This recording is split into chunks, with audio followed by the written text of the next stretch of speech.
Le projet de gestion à base communautaire des terres et des forêts dans les paysages transfrontaliers du Grand Kivu et des lacs Telentumba en République démocratique du Congo a été expliqué aux parties prenantes à Goma le 1er novembre 2022. Avec pour objectif d'étendre et renforcer la gestion communautaire des ressources naturelles dans les paysages ciblés, le projet CHALD s'aligne dans la logique de consultation des parties pour obtenir et intégrer le consentement libre, intéressé et préalable des acteurs multiformes, a révélé Boniface Mouchayouma, assistant technique au projet, en expliquant l'approche CHALD et ses acteurs. C'est une gestion à base communautaire des terres et des forêts.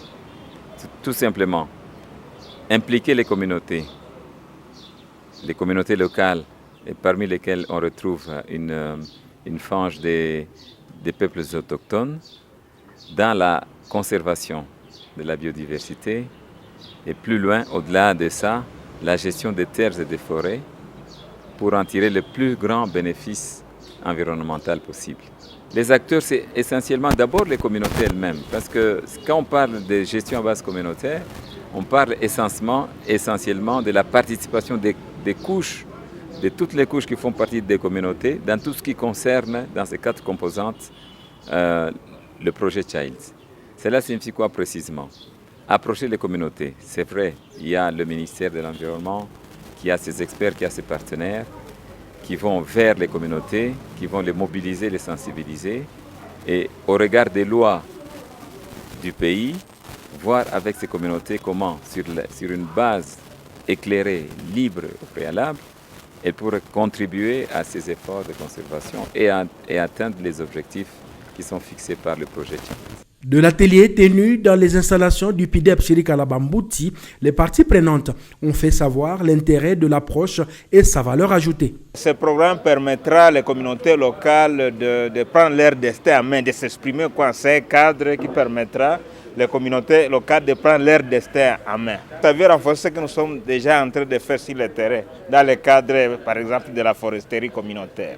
Cette approche maintenant vient encore une fois. C'est une valeur ajoutée je peux dire, le ministère doit présenter ses capacités et aussi montrer à la face du monde que l'administration est capable de faire quelque chose en présentant réellement des résultats qui ont un impact au niveau des communautés.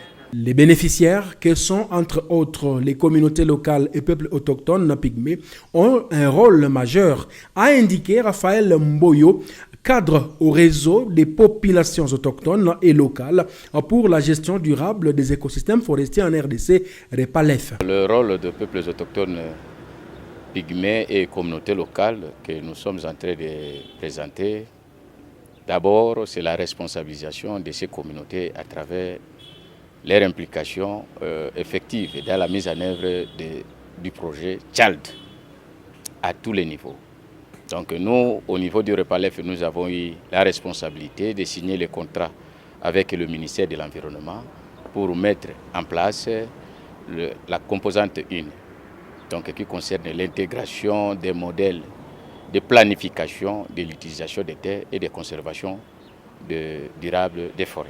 Tout en appréciant l'approche du projet CHALD, Mme Adela Witeche, femme pygmée, se veut voir celui-ci faciliter l'intégration des acteurs qui n'accompagnent pas le développement des peuples autochtones pygmées. Jirani wanatupiga vita sana. Kuna kikundi yenye iko kule wanatupiga vita sana na kuona abo wanakuwa na wivu juu mbuti wanaendelea mbele au wangali chini. Leo sie tunakuwa mbele banatupiga vita na kusema tuliweka mapori zao.